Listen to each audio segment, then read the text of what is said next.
Hey guys, it's Logan here with Hydra572. Today we're going to be talking about hand toughening. Now I know hand toughening might seem a little bit tangential to our normal subject matter around here, but it actually makes a whole lot of sense. If you're the type of guy that likes to shoot guns, that likes to play with knives, it's something pretty sensible that you should think about. If you have larger knives and you like to think that you would use a knife to defend yourself, it's probably pretty sensible to think about what you would do to defend yourself if you didn't have a weapon on you. And hand toughening can really improve your ability to punch without injuring yourself. It can improve your confidence in your martial arts type abilities. If you just have smaller knives that you like to use for EDC type work, hand toughening can help make your hands a little bit more impervious to injury in a work environment and just tougher in general, so that something like using a reciprocating saw for a long time doesn't screw your hands up, doesn't get in that juncture there and fuck you up the way that it does me.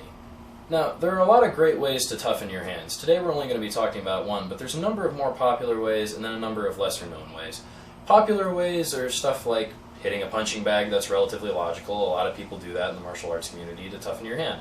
And for good reason. The compression from doing those punches will help change the muscular and bone strength of your hands, and it'll make your hands tougher in the striking manner. Other popular ways are using those things that have springs that you can grip to help increase your grip strength. One that I prefer to that is called Power Putty. I can't seem to find mine right now, but it's a great product for improving your grip strength. Those of us that are from a more lifting, sports, bodybuilding type community would be able to tell you that when you're trying to improve strength, you don't just need to work the muscle that you're trying to use. If you're trying to increase the strength of your biceps, you don't just want to be doing curls. You have to work the antagonist of that muscle as well. If you're working your biceps, you need to work your triceps as well, or else you get out of balance. You don't get as strong as you would if everything was in balance across your spine and across your arm, stuff like that. So if we really want to get the most out of our grip strength when we're utilizing our knives, we need to practice and train our compressive hand strength.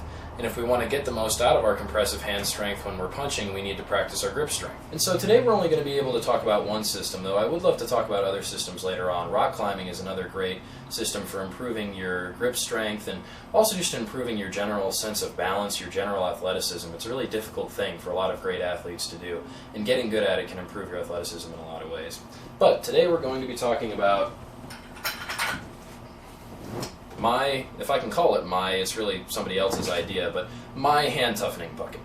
And I'm going to bring you guys in here closer and show it to you. So as you guys can see, it's basically just a bucket of rice. What I actually have here is 5 or 6 inches of rice on top of some filler. I took a trash bag and filled it with like some foam pellets that you would put in a beanbag chair. I was trying to find styrofoam packaging peanuts, but I guess nobody around me sells those anymore. They've all moved on to bubble wrap, and that probably wouldn't have worked for this. So what I use is rice right now. There's a number of other media that you could do as well. A lot of people start with soybeans. I couldn't find any in the store, and like I said, working with what I could get. So here we have rice.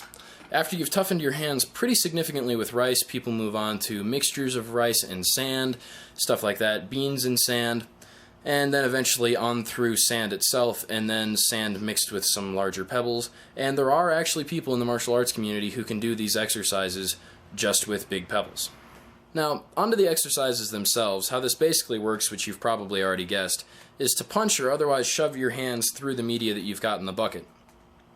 So, obviously there's your normal punching, and I'm doing a terrible demonstration right now because you're supposed to be standing with the bucket elevated so that you don't have to hunch over too much, and you can punch with a lot of power. But there's your classic punching, and you can do punches where you really accelerate into it like a normal punch, and you can just shove your hand through, which will sort of help build the calluses more. In addition to that, you've got stuff like just doing your fingers, which will help build calluses all around your fingers as opposed to just on your knuckles. Doing this has actually been really hard on my cuticles the past couple of days. I had to take a little bit of time off. So both are really good, and then I suppose you could do some more grip strength type stuff of shoving your fingers in and then gripping. But if you're doing some stuff like rock climbing, if you're playing with the Power Putty, you might not need to do that as much. So that's the basic idea. I'm sure if you start to try it out, you'll work into a routine that works pretty well for you. If not, you've probably got somebody who's leading you through the exercise, and they've probably got an idea of what they want you to do. What I've been doing is just 10-15 minutes each night of starting off with some slow punches, just working down through it, developing some wrist strength. So you guys just saw my wrist fail there. And then doing some quicker punches, spraying rice all around the room, and then just going into the fingers for a couple of minutes. And I have, like I said, I've already noticed, not necessarily my hands getting stronger per se, but I have noticed a little bit of callus growth and definitely the abrasion on my hands, as you guys can see. the white dust from the rice, and just the rice itself is pretty abrasive and drying on your hands. So you'll want to use some sort of lotion to keep your hands not wet, but just making sure that your calluses aren't cracking. So yeah, that's basically it. That's the hand toughening bucket. Like I said, it's a really logical thing to think about that we seem to pass over quite a bit when we're talking about, I don't know, tactics, being a sheepdog, using blades, using guns. The raw workout side of it tends to get left out quite a bit. Guys don't want to be bragging about their experience with martial arts or anything, and I get that. But a lot of us don't do martial arts or boxing or anything like it. So something like a hand toughening program with a bucket, with rock climbing, with power putty can be really beneficial. I mean, it might actually make the difference if it came down to the blades falling out of your hand.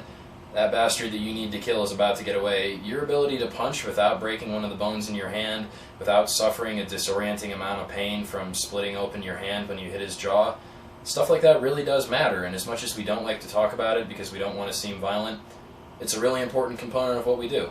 So, glad I got to share a little bit with you guys about my hand toughening routine.